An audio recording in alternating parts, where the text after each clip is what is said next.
Hey, welcome to Vance Tried It. Today, we're going to be making some Irish soda bread.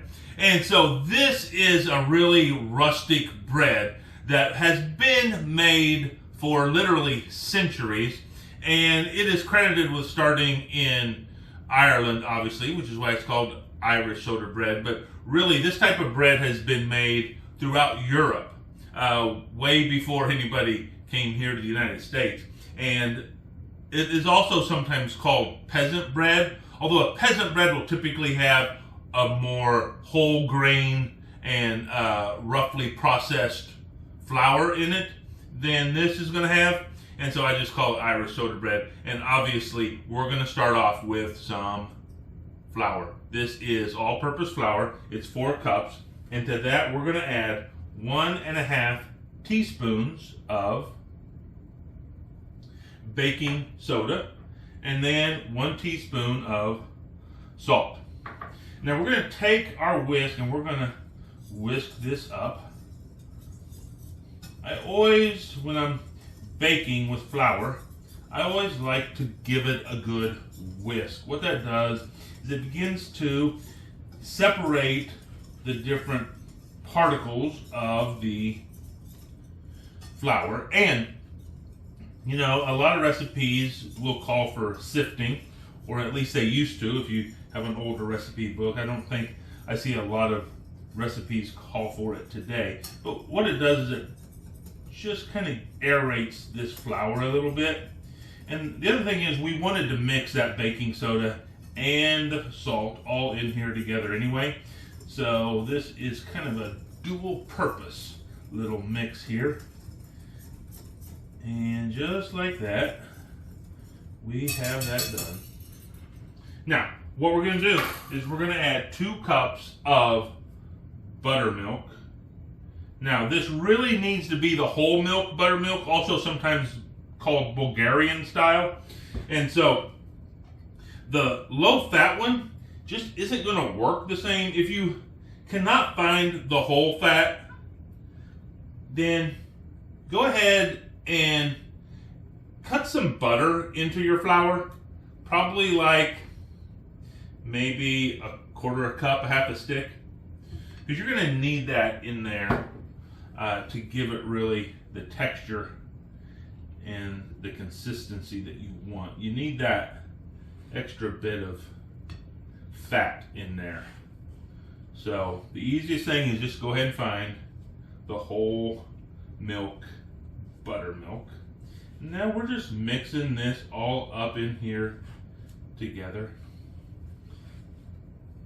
Now, whenever you're mixing anything like this, it is always that fine line of how far do I go, because you never want to over mix any bread, because if you over mix it, it'll come out nice and tough for you, and that's really not what you want. And so just get down in there, and you're just wanting to go until all or most of that loose flour mixture is nice and incorporated together.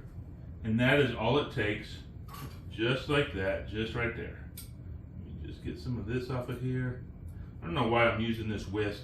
I'm getting ready to put my hands in here, so I should have just taken that off with my fingers, but sometimes I just don't know what I'm doing.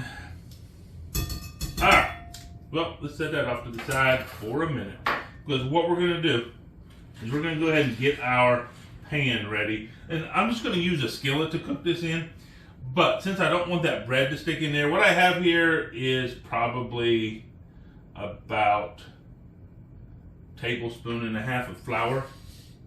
And you can grease your pan, but that's going to give you kind of a fried bottom. And so what we're going to do is we're just going to spread some flour in here. That's going to keep it from sticking, but it's not going to have that fried element on the bottom. And then when this is done, we'll just brush the flour off and we're good to go. Okay, so now we're just going to take our mixture right here, get it all out of here. Just like that. And now we're just going to make us a nice little dough ball here.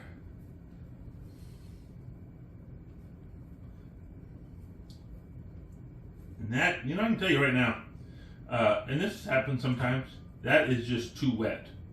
So what I'm going to do is I'm going to add just a little bit of flour at a time to this and get it really where we want it. Because if we start off this wet, it is not going to cook properly. So let me get some flour and we'll get back to you. All right, so we're back here and I just had my flour. We're going to add like a tablespoon at a time just to firm this up. And so we just put a little bit in there and work it around a little bit. Give it a feel. We're going to go 1 more tablespoon. Just like that. Now, one of the nice things about this Irish soda bread, or really any of what you might call the peasant breads, is that they are no knead. So typically, if you're using yeast, which that's the other thing, these don't have yeast, although some of what you would call peasant bread would be made with some yeast. Yeah, see, that's more the consistency we're looking for right there. Yeah, feels way better.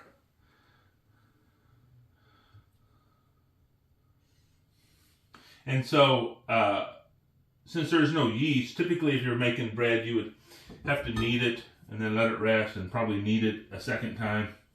And then you would be having to work with it like that. And this, you don't knead it. You just put it into shape here, just like this. And here's the other great thing about this. Just grab a little bit of flour just like that to kind of soften up the top a little bit. You are not beholden to make this beautiful. It should look a little rustic.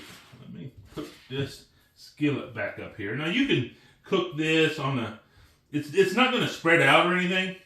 So you can actually cook this on just a cookie sheet. You can cook it in a Pyrex pan, however you want, and then you just figure out how thick or thin you want it there, just like that.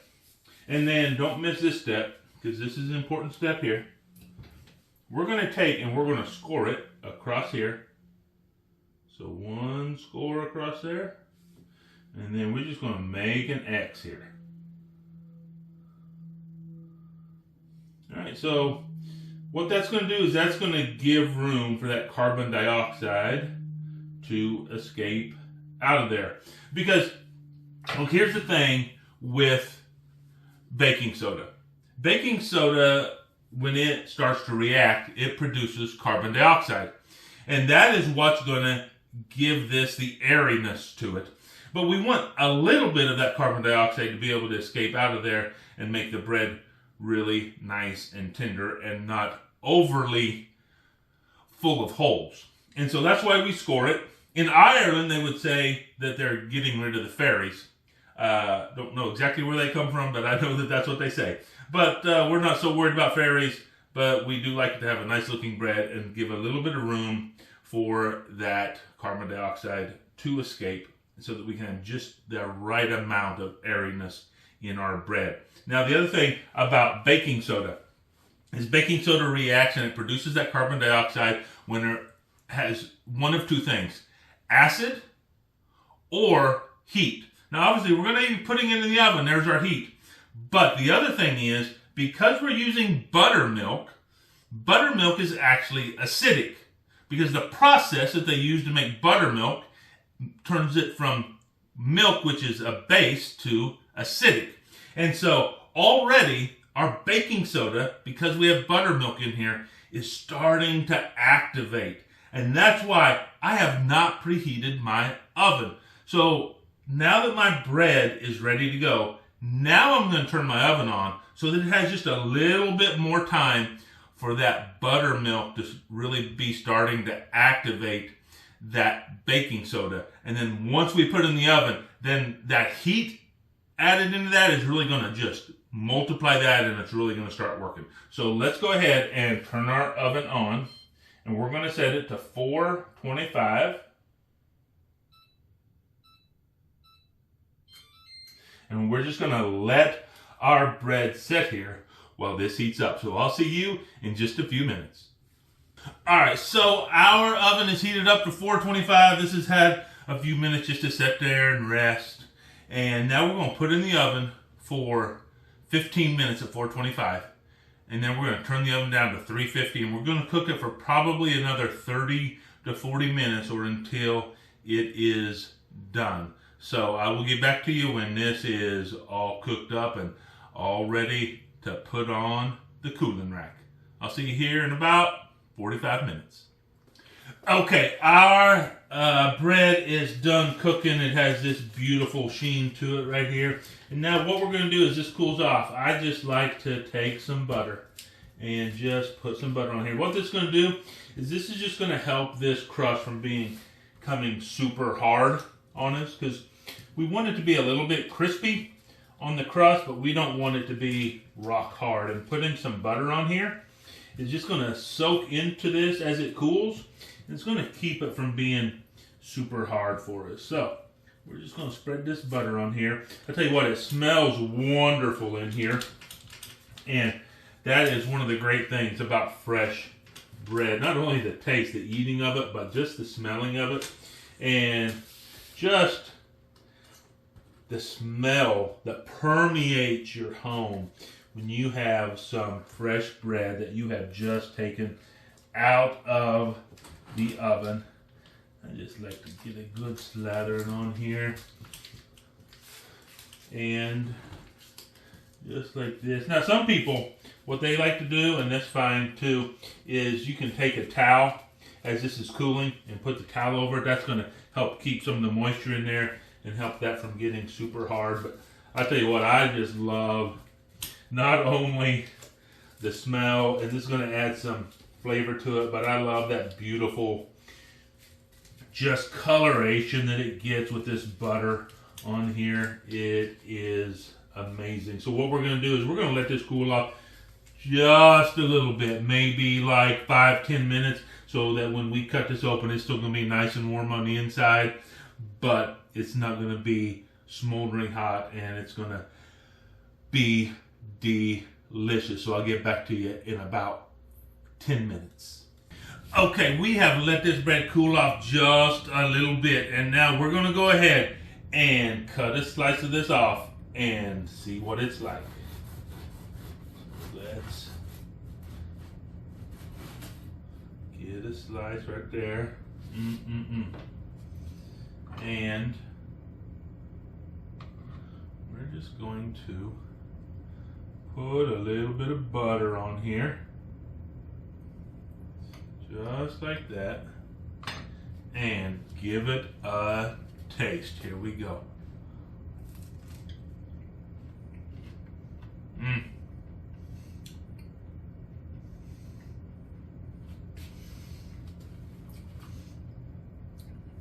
It definitely has this like robust homemade flavor to it.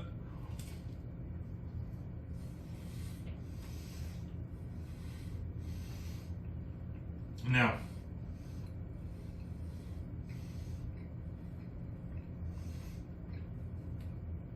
here's the thing. This is going to be more dense than a yeast bread because, well, that baking soda does give it a little bit of airiness in here. It's not like yeast, so don't expect it to be like that. But it is super simple to make, as you saw, and put together, and cooks up super fast. And it's just so tasty. So, if you're looking for something to put on your dinner table, just maybe some bread to eat with your meal, maybe some nice toast in the morning, this is a great option for this bread. You know everything that's in it. You control it. If you want it a little bit sweeter, you can put some sugar in there. A lot of people put raisins in here, and then you can make it like a little bit of a fruity bread. But whatever you do, look, if you're a fan of simple and homemade and bread, this you need to try. Because I tried it, and you should too.